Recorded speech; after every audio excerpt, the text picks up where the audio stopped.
स्वागत है अपने YouTube channel dream IQ academy पर। आज हम प्रकाश का प्रवर्तन का 10th क्लास का पाठ देख रहे हैं, जिसमें अनेक प्रकार की बिहार बोर्ड परीक्षा पूछता है। जैसे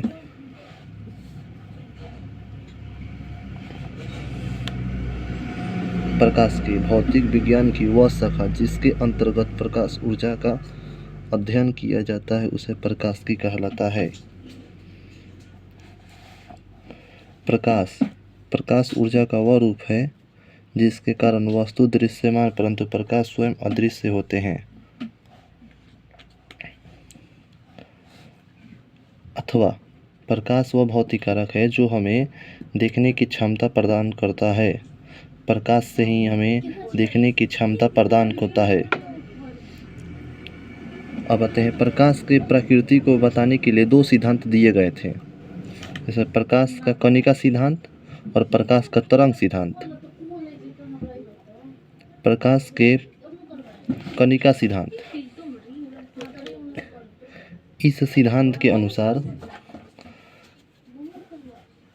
प्रकाश छोटे छोटे कणों से मिलकर बना होता है तथा सीधी रेखाओं में गमन करता है। इस सिद्धांत को न्यूटन ने दिया था यही बताए थे कि इस सिद्धांत के अनुसार प्रकाश छोटे छोटे कणों से मिलकर बना होता है तथा सीधी रेखाओं में गमन करता है। अब दूसरे वैज्ञानिक प्रकाश का तरंग सिद्धांत दिए थे। इस सिद्धांत के अनुसार प्रकाश के गमन को तरंगों के रूप में माना जाता है। प्रकाश के तरंग सिद्धांत को हाइगेंस नामक वैज्ञानिक ने दिया था। चलते हैं अब दूसरे।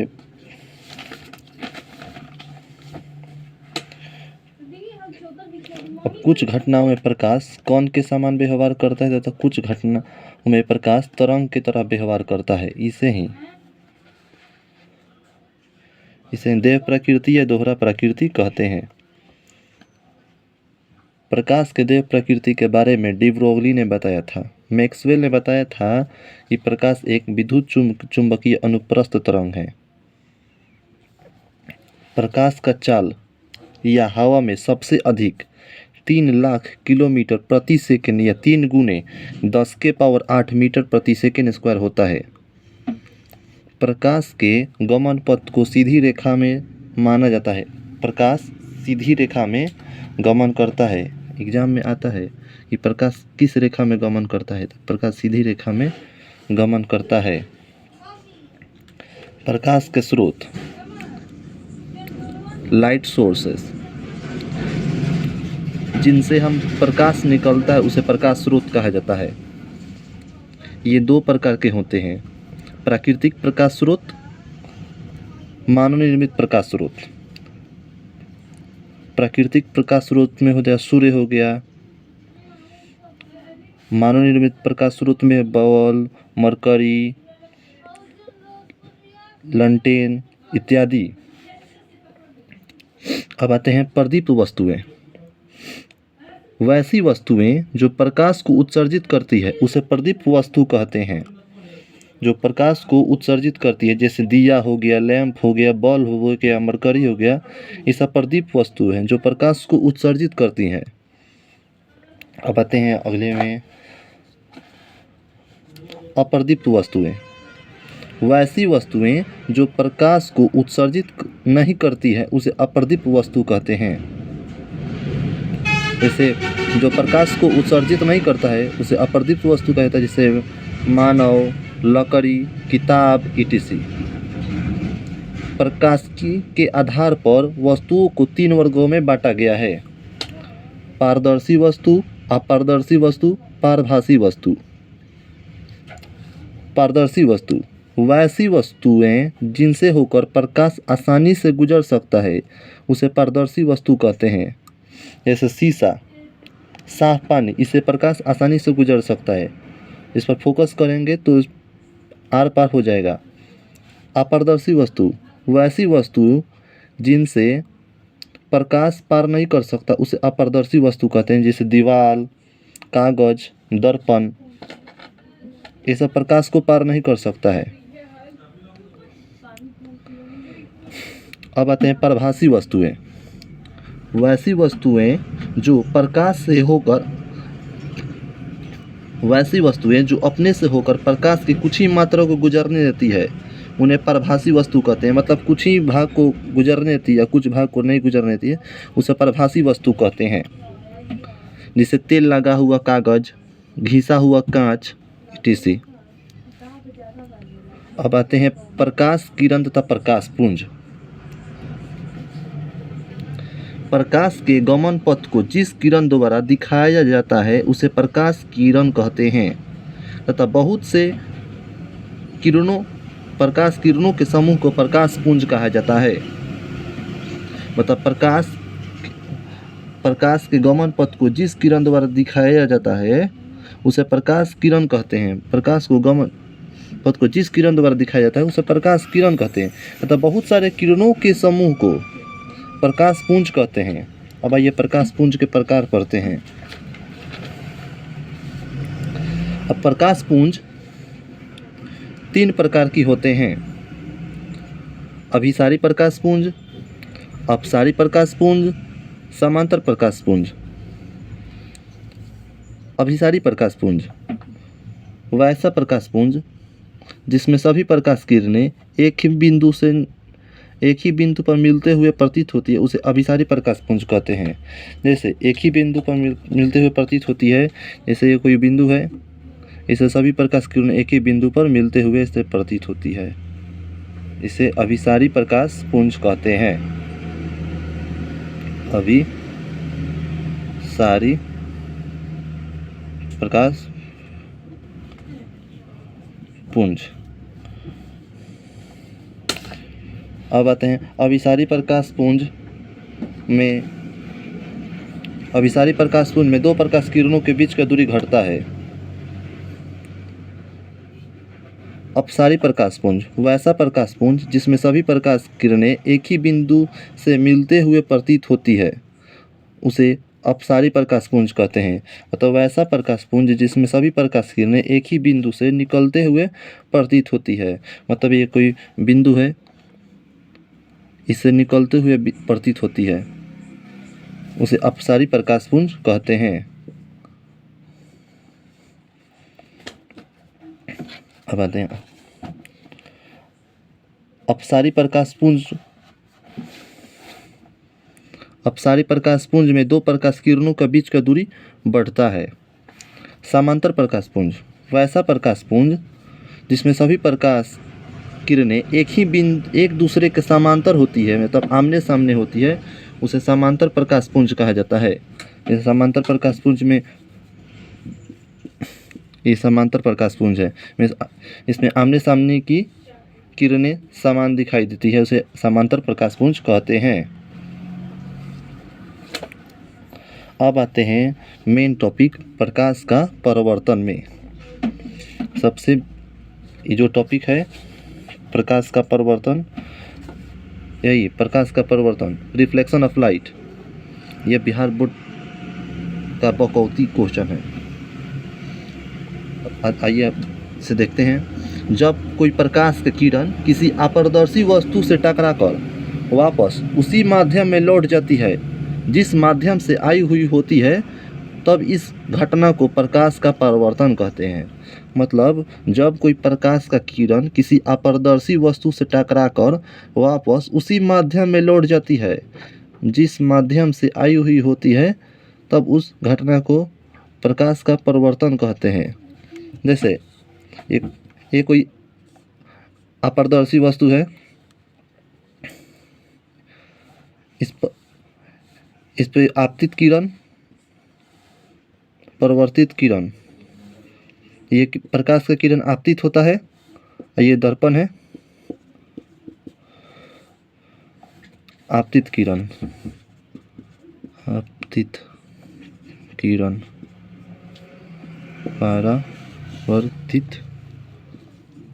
किरण, आपतित किरण, परावर्तित किरण।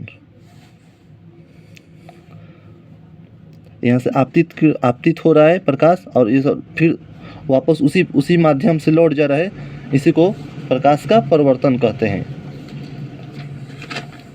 और प्रकाश का परिवर्तन का नियम, और प्रकाश का परिवर्तन का 2 नियम है। आप प्रकाश का परिवर्तन का 2 नियम है। एक होता है आपतन कोण और एक परिवर्तन कोण।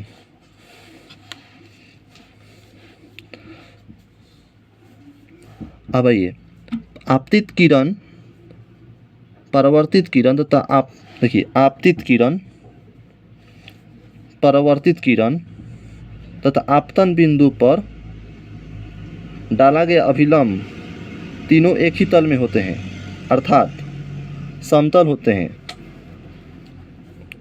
अब आइए, आपतन कोण परावर्तन कोण के बराबर होता है। आपतन कोण बराबर परावर्तन कोण, कोण I बराबर कोण R। अब ये आपतन कोण किसे कहते हैं? तो आपतित प्रकाश की किरण और अभिलंब के बीच बने कोण को आपतन कोण कहते हैं। इसे कोण I के द्वारा सूचित किया जाता है। अब ये प्रकाश का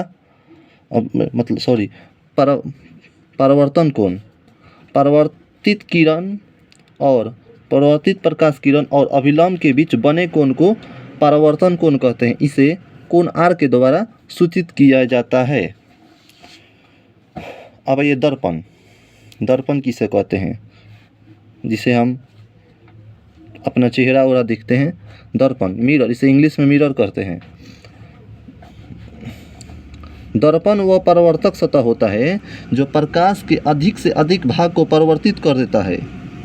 दर्पण बनाने के लिए वस्तु को एक सतह पेंट या कलई कर दिया जाता है, जिससे दूसरे सतह पर परिवर्तन होने लगता है।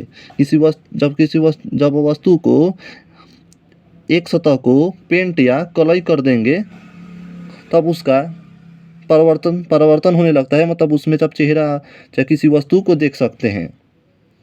दर्पण के प्रकार, दर्पण मुख्यतः 2 प्रकार के होते हैं, समतल दर्पण और गोलीय दर्पण।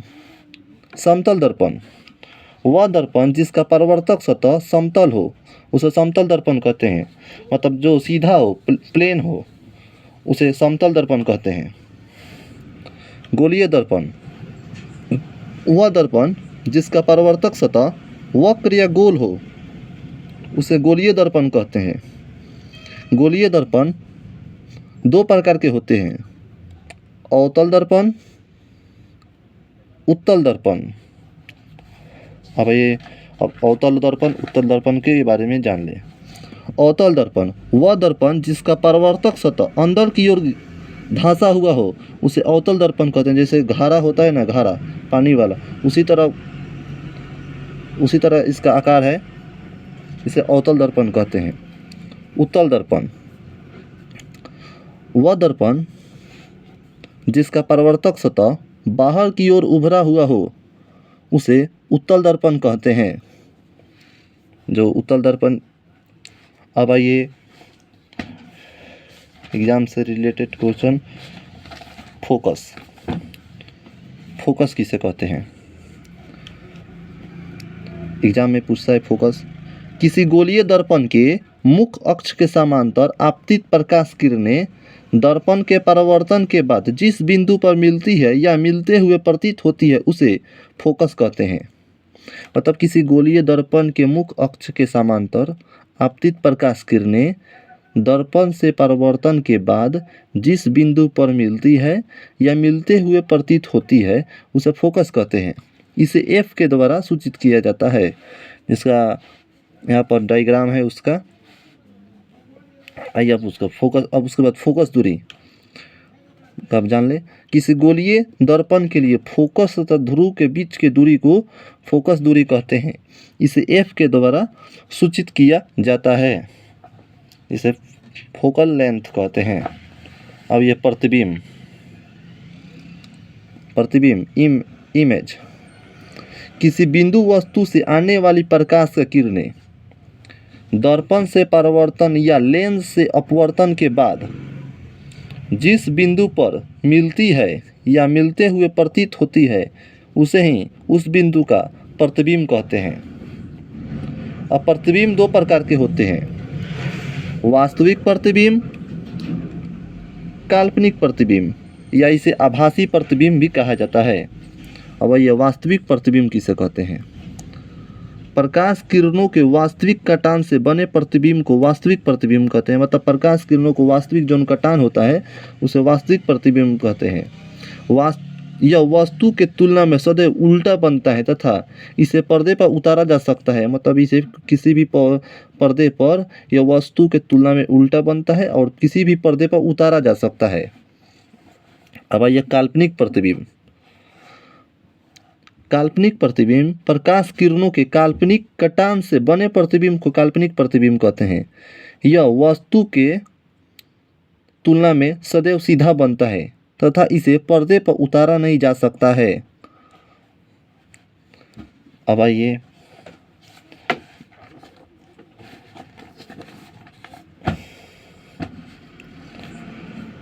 वाहनों के साइड मिरर के रूप में VBI क्वेश्चन है, वाहन बार बार एग्जाम में पूछता है। वाहनों के साइड मिरर के रूप में उत्तल दर्पण का प्रयोग क्यों किया जाता है? मतलब गाड़ियों के साइड मिरर में उत्तल दर्पण का प्रयोग क्यों किया जाता है? इसका आंसर ये होगा, वाहनों के साइड मिरर के रूप में उत्तल दर्पण का प्रयोग किया जाता है क्योंकि उत्तल दर्पण किसी वस्तु का काल्पनिक सीधा तथा वस्तु से छोटा प्रतिबिंब बनाता है। किसी वस्तु का काल्पनिक सीधा तथा छोटा प्रतिबिंब बनाता है। इसलिए वाहनों के साइड मिरर के रूप में उत्तल दर्पण का प्रयोग करते हैं। अब आइए जो इम्पोर्टेंट क्वेश्चन है बिहार बोर्ड से रिलेटेड उसी को हम बता रहे हैं। अब आइए आवर्धन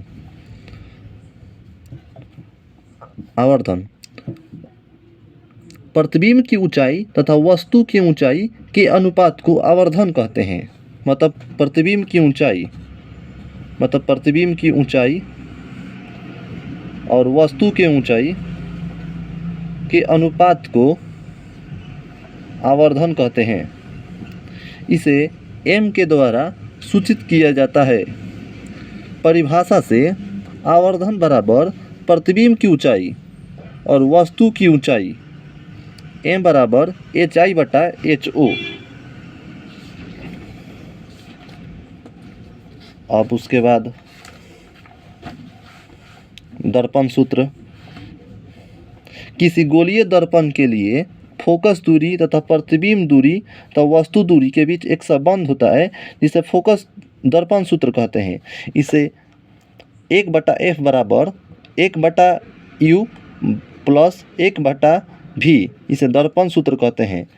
f को फोकस दूरी, v को प्रतिबिंब दूरी तथा u को वस्तु दूरी कहा जाता है। अब एग्जाम से रिलेटेड सभी क्वेश्चन प्रकाश का परिवर्तन के करा दिए।